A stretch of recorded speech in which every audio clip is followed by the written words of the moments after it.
Il y a des moments où un simple objet apporté par une personne peut valoir des millions chez les Pawn Stars. Des pièces rares, des armes historiques, jusqu'aux montres de luxe, c'est ici que se concluent des affaires dignes d'un film. Tu ne penserais pas trouver ces objets dans un magasin de prêt sur gage, mais quelle est leur vraie valeur ? Découvrons quelques objets parmi les plus chers et étonnants achetés ici. Mais avant de commencer, pourrais-tu liker cette vidéo ? C'est très important pour nous, les créateurs de contenu. Merci beaucoup et maintenant, commençons. Alors que Chumlee était occupé à faire une simple course à Las Vegas, il a soudainement remarqué un vélo étrange garé sur le bord de la route. Ce n'était pas un simple vélo ordinaire. Ce qu'il a vu, c'était un Bowden Spacelander, l'un des modèles les plus beaux et les plus rares jamais créés au milieu du XXe siècle. Ce modèle est reconnu pour sa forme unique, comme s'il venait du futur. Il utilisait de la fibre de verre, encore rare à l'époque. C'est ce qui le rendait encore plus unique. Dans l'histoire, on estime qu'il n'a été produit qu'à un peu plus de 500 exemplaires, et parmi ceux-ci, seuls quelques-uns subsistent aujourd'hui. Chumlee s'est approché et a parlé au propriétaire. Selon lui, il possède ce vélo depuis longtemps. Il a dit qu'il l'avait reçu comme cadeau de Noël quand il n'avait que 10 ans. C'est important pour lui parce que cela lui rappelle de nombreux souvenirs d'enfance. Son projet est même de le transmettre à ses petits-enfants. Mais à cause d'un grave problème juridique, il a été obligé de le vendre, même si cela lui brisait le cœur. Selon le propriétaire, au départ, je ne comptais pas le vendre car il faisait déjà partie de ma vie. Mais maintenant que j'ai besoin d'argent, il est peut-être temps. Lorsqu'on lui a demandé combien, il a d'abord dit 20 000 $. Bien sûr, en tant qu'homme d'affaires, Chumlee a immédiatement essayé de marchander. Il a offert 7 000 $, mais le propriétaire a aussitôt refusé. Leur négociation a été longue, montant, descendant, jusqu'à ce qu'ils parviennent à un accord à 8 700 $. Le propriétaire a accepté car il avait besoin d'argent pour son procès. Comme il l'a dit, même si la décision est douloureuse, l'aide immédiate qu'il va recevoir est plus importante. Chumlee a apporté le module lunaire au magasin de prêt sur gage, partagé entre nervosité et joie. En voyant le vélo, Rick a été surpris par son état. Selon Rick, pour un modèle aussi propre que celui-ci, la valeur sur le marché des collectionneurs se situe généralement entre 12 000 et 20 000 $. À cause de cela, il a dit que Chumlee avait pris une bonne décision en achetant. Ce genre d'objet rare n'est pas une blague. En plus de son design inspiré de l'ère spatiale, il est également rare de trouver une pièce complète et en bon état. Il n'est donc pas surprenant que son prix soit élevé lors des enchères et dans les collections. Et en reconnaissance du talent de Chumlee en négociation, Rick lui a offert un bonus de 1 000 $. Ce n'est pas simplement une augmentation de salaire, mais un compliment pour la bonne décision et la persévérance de Chumlee à conclure l'affaire.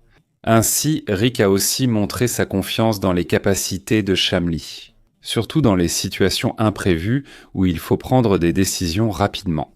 Cette histoire ne parle pas seulement d'un vélo. C'est aussi un rappel de l'importance des choses qui passeront parfois inaperçues. L'atterrisseur spatial, autrefois considéré comme un échec commercial à cause de son prix élevé, est aujourd'hui devenu un trésor recherché par les collectionneurs. Actuellement, il s'en vend lors de différentes enchères entre 13 000 et près de 20 000 $ selon l'État. D'autrefois simple rêve d'enfant, il est aujourd'hui devenu un symbole d'art, de design et une pièce historique de la culture. Un jour, Matt est allé dans un célèbre magasin de prêt sur gage. Il portait une vieille boîte qui montrait clairement les marques du temps. Lorsqu'il l'a ouverte, un lingot d'or rouillé est apparu. Il y avait encore du corail et des algues collées dessus, comme s'il avait voyagé longtemps sous la mer. Selon Matt, cela appartenait autrefois à sa grand-mère. À sa mort, on lui a laissé quelques objets, dont cette étrange barre qu'il a alors découverte. Quand Rick Harrison a vu ce que Matt avait apporté, il a tout de suite montré de l'intérêt. Il savait que ce que tenait l'homme n'était pas ordinaire. Il a appelé un expert, Mark, pour examiner de près la mystérieuse barre d'or. Dès le premier regard, Mark a remarqué la marque étrange, surtout le symbole XX. Il a expliqué que ce type de marque était couramment utilisé dans les temps anciens. Mark a ajouté que les coraux et les algues qui y étaient accrochés n'étaient pas inventés. Il a dit que cela montrait que la barre était immergée depuis longtemps. Peut-être qu'elle provient d'une épave datant de l'époque des Espagnols. Son état prouve une origine particulière et une longue histoire qui y est attachée. Mark a également expliqué qu'à l'époque de la Grande Dépression, le gouvernement des États-Unis avait interdit la possession d'or. Le but était de contrôler l'économie et d'empêcher l'accumulation excessive de richesses. À cause de cela, de nombreuses personnes ont été contraintes de cacher ou de vendre secrètement leurs biens en or. Matt pourrait posséder l'un de ces trésors cachés. Lors de l'évaluation de la valeur, Mark a déclaré que si on le considère simplement comme de l'or ordinaire, cela vaudrait environ 24 000 $. Mais en raison de l'histoire unique et de l'état du lingot, il a estimé que sa valeur était presque doublée. Cela pourrait atteindre 48 000 $. Matt a été extrêmement surpris par ce qu'il a entendu. Il ne s'attendait pas à ce que la simple chose laissée par sa grand-mère devienne si précieuse. Quelques semaines après l'estimation, la boutique a ajouté la barre d'or à leur collection. Peu de temps après, elle a trouvé un acheteur sérieux et a été vendue à un prix encore plus élevé que ce que Matt attendait. Au final, cette barre d'or retrouvée n'a pas seulement apporté un grand profit, mais elle est aussi devenue un morceau d'histoire. C'est la preuve que les choses longtemps cachées ou oubliées peuvent apporter des histoires et une valeur bien au-delà de ce que l'on imagine. Pendant ce temps, dans une autre partie de l'émission, un homme est également entré dans la boutique avec une pièce d'or ancienne qu'il avait héritée de son grand-père. En s'approchant de Rick, il a tout de suite vu le sceau d'Espagne, le blason royal de la couronne. Selon la personne qui l'a apporté, il l'a trouvé dans un vieux coffre-fort laissé par son grand-père et il n'a aucune autre idée à son sujet, à part le fait qu'elle était cachée depuis longtemps. Rick a examiné attentivement la pièce et l'a identifiée comme un 8 escudo fabriqué à Lima, au Pérou. Il a expliqué que ces types de pièces ont été fabriqués à l'époque de la colonisation espagnole en Amérique latine. À cette époque, de nombreux ouvriers esclaves étaient forcés de travailler dans des mines d'or dangereuses.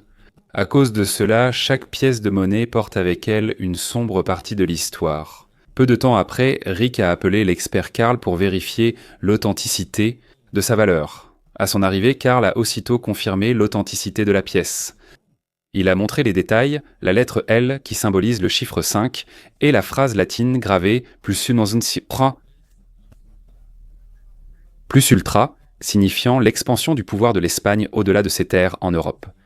Après l'examen, Carl a déclaré que cette pièce était dans un état presque parfait. C'est quelque chose de rare pour les vieilles pièces. Pendant ce temps, la négociation a commencé. À partir d'une offre plus basse, les deux parties ont accepté le montant final de 111 000 $. Le vendeur était très satisfait. Non seulement il a obtenu une grosse somme d'argent, mais il a aussi compris la véritable valeur de l'héritage laissé par son grand-père. De plus, Rick et Shamli sont allés sur la côte Est pour examiner un rare canon espagnol. Ce canon en bronze pur aurait été coulé à Séville, selon le vendeur. En plus de la solidité des matériaux, on peut aussi voir de magnifiques gravures et des détails décoratifs qui témoignent du savoir-faire de l'époque. Le chariot d'origine du canon était censé être fait de bois dur, bien qu'il ne soit plus complet aujourd'hui. Le prix demandé par le vendeur est de 75 000 $, une somme énorme pour une arme ancienne. Pour s'assurer de la véritable valeur et de l'état du canon, Rick a fait appel à un expert en armes historiques, Alex. Alex a expliqué que l'usage du bronze dans la fabrication du canon témoigne de solidité et de valeur. De ce fait, l'âge et les matériaux du canon lui confèrent assurément une grande valeur pour un collectionneur ou un musée. Lorsqu'Alex a vu le canon de ses propres yeux, il a été surpris par sa taille et son poids. Il suggère de le faire tirer pour vérifier s'il fonctionne encore et si le mécanisme reste sûr. C'est pourquoi il a préparé des équipements de sécurité avant le tir. Il a mis de la poudre à canon, préparé la mèche et rappelé à tout le monde de s'éloigner. Ensuite, il a tiré. Le canon a tonné et le coup extrêmement puissant a résonné, montrant sa puissance même après tant d'années. Après l'essai, Alex a déclaré que le canon était toujours en bon état et qu'il pouvait parfaitement fonctionner. Cependant, selon lui, sa valeur équivalente n'est que de 50 000 $. Rick n'a pas accepté de l'acheter tout de suite à ce prix-là. Il a donc essayé de négocier. Il a d'abord proposé 35 000 $, mais le vendeur a refusé.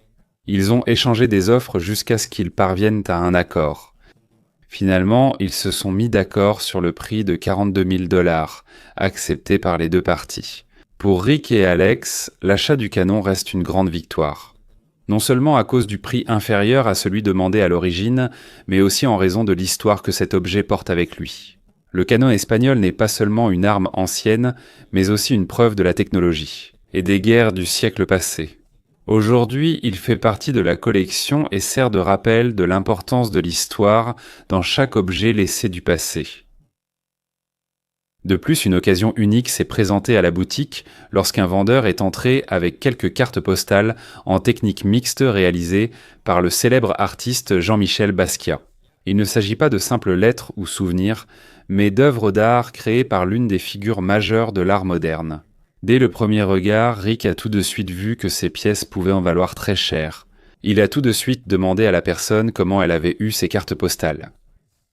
Le vendeur a expliqué d'où elles venaient. Un collectionneur privé les avait obtenues directement d'un ami de Basquiat. Même si l'histoire semblait crédible, Rick a douté car il n'y avait aucun document ou papier pour prouver l'origine des œuvres d'art. Dans l'art, la traçabilité de la propriété ou l'historique de possession est essentielle, car c'est cela qui renforce la véritable valeur d'une œuvre d'art.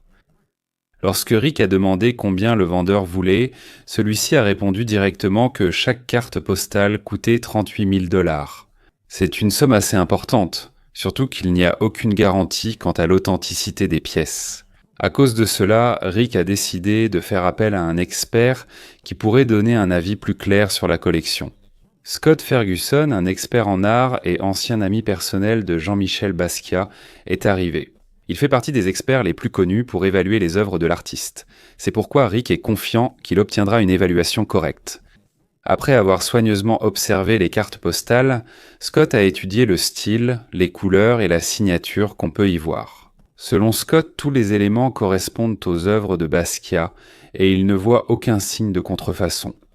Il a dit que, selon Scott, elles sont authentiques et en excellent état. Scott a ajouté qu'il est difficile de déterminer la valeur exacte, car ce type d'œuvre d'art apparaît rarement sur le marché. Mais d'après ses connaissances, les petites œuvres de Basquiat commencent généralement à 100 000 $ ou plus lorsqu'elles sont mises aux enchères. Comme ces cartes postales sont plus petites, il a estimé que chacune vaut environ 50 000 $. En entendant cela, Rick est devenu plus confiant pour parler au vendeur. D'abord, il a essayé de proposer un prix plus bas, mais il était difficile de convaincre le vendeur de vendre les cartes postales séparément ou à un prix encore plus bas. Finalement, Rick a suggéré qu'il achèterait toute la collection pour 50 000 $. Bien que le vendeur espérait un montant plus élevé, il reconnaissait aussi qu'il serait difficile de revendre ce type d'œuvre d'art sur le marché. Ainsi, après quelques échanges, il a accepté l'offre de Rick. Ils ont conclu la discussion et Rick a payé en espèces 50 000 $ pour l'ensemble complet de cartes postales Basquiat. Pour Rick, c'était une énorme victoire. Parce qu'il est rare d'avoir l'occasion d'obtenir une véritable œuvre de Jean-Michel Basquiat à un tel prix. Quant au vendeur, il a la certitude d'avoir obtenu une belle somme en échange de sa collection. Un jour, un homme est entré dans la boutique en apportant 2 types rares de vieilles monnaies américaines. Ce n'est pas une collection ordinaire, car ce genre de billets de banque est devenu extrêmement rare de nos jours. Le vendeur espère obtenir la somme de 50 000 $ pour les 2 pièces. Mais en raison de la somme très élevée, Rick a décidé d'appeler leur expert pour évaluer le véritable prix de ces billets. Peter, un expert dans l'évaluation des anciennes monnaies, est arrivé.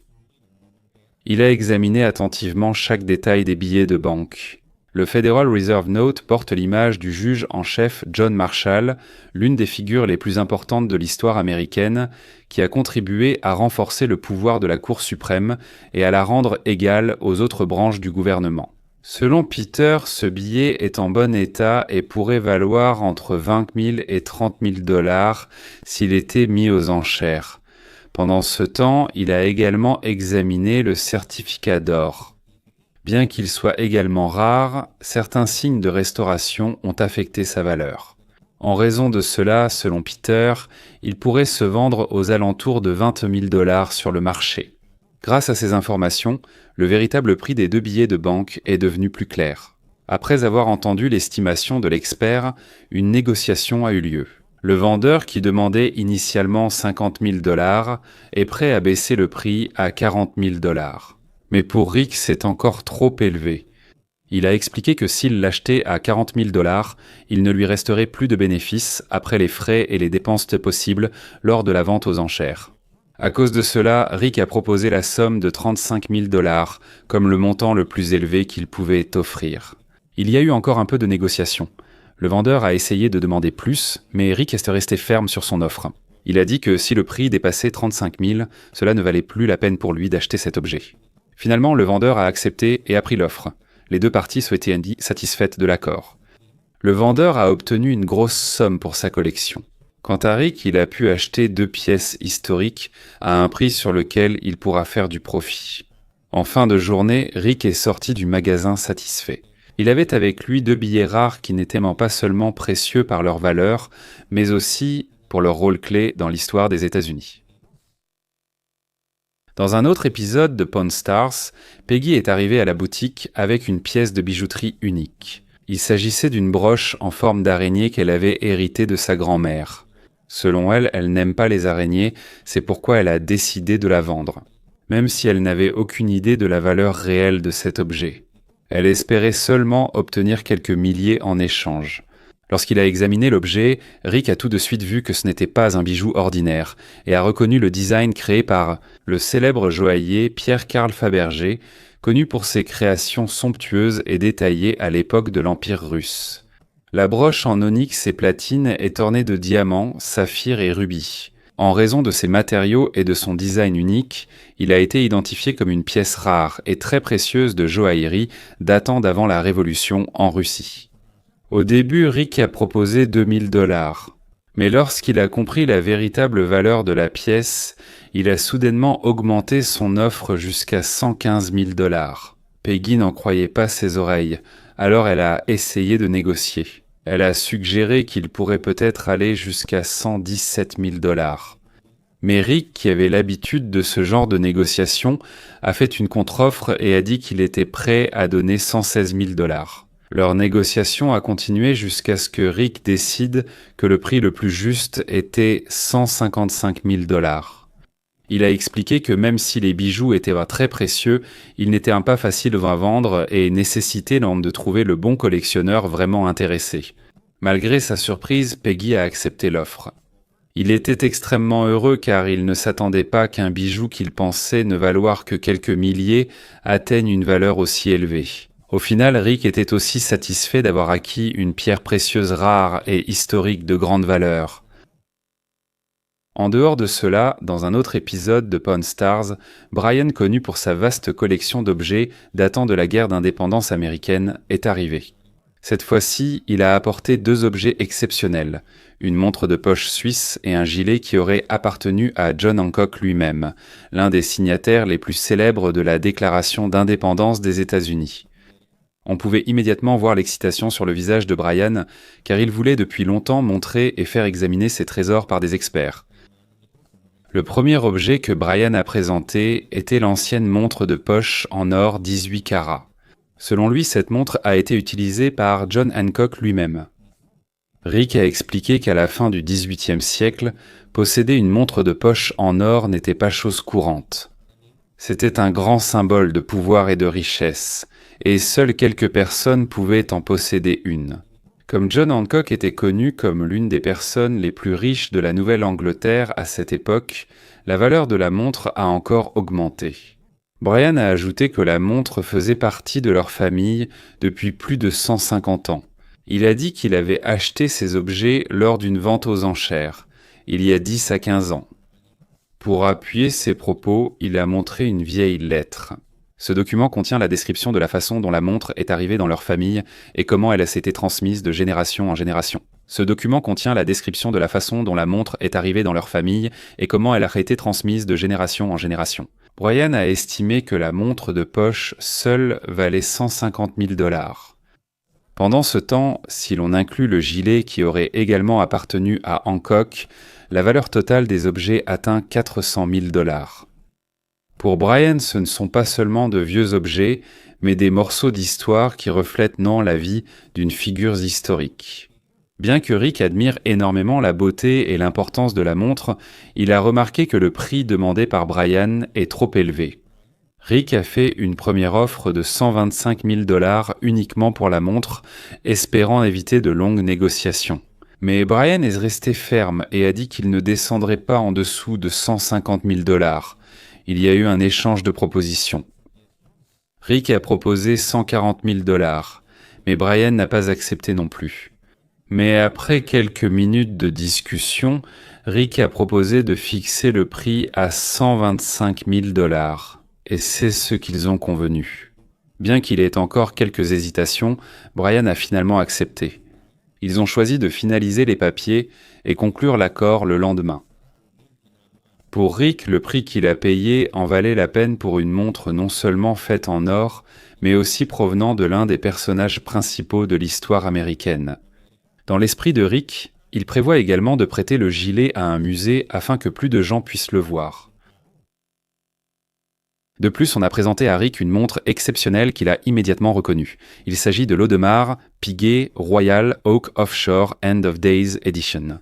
Ce modèle est spécial car il a été conçu à l'origine pour Arnold Schwarzenegger lorsqu'il a interprété son personnage dans le film End of Days. Elle est connue pour son design robuste et résistant, et elle est d'autant plus précieuse qu'elle n'a été produite qu'à 500 exemplaires dans le monde entier. La personne qui a apporté la montre est David. C'est un collectionneur qu'il a obtenu de son ami. Selon David, il l'utilise rarement car elle est trop grande pour être portée au quotidien. Cependant, il connaît la valeur de cette pièce, donc il espère pouvoir la vendre pour 40 000 $. Après avoir inspecté la montre, Rick a remarqué qu'elle était encore en très bon état. Mais en tant qu'homme d'affaires, il a commencé son offre à 30 000 $. David n'a pas accepté tout de suite car, selon lui, la valeur de ce modèle augmente avec le temps. Il a donc fixé son prix le plus bas à 33 000 $. La négociation a continué jusqu'à ce qu'ils s'entendent sur 32 500 $. Bien que David n'ait pas été entièrement satisfait du montant final, il a quand même choisi de l'accepter. Il prévoit d'utiliser l'argent pour investir dans la crypto-monnaie ou dans les jetons non fongibles. Il espère que ses revenus seront plus importants à l'avenir. Rick et son fils ont également eu la rare occasion d'aller directement chez un vendeur pour voir une très belle voiture. Ceci est la Ford Roadster Model B de 1932. Ce modèle a été fabriqué comme une nouvelle version du modèle A. Jusqu'à aujourd'hui, il est toujours reconnu comme l'une des pièces les plus célèbres de l'histoire automobile. Rick a tout de suite été impressionné par l'état de la voiture. En plus d'être presque sans rayures, elle n'a que 450 miles au compteur. C'est quelque chose de très rare pour une voiture qui a presque 100 ans. Pour s'assurer de sa valeur, il a appelé Danny Cocker, un expert renommé et un customiseur de voitures de Las Vegas. Selon Danny, la valeur de la voiture est inestimable et elle mérite vraiment qu'on s'y intéresse. La négociation a commencé lorsque le propriétaire a dit que son prix le plus bas était de 70 000 $.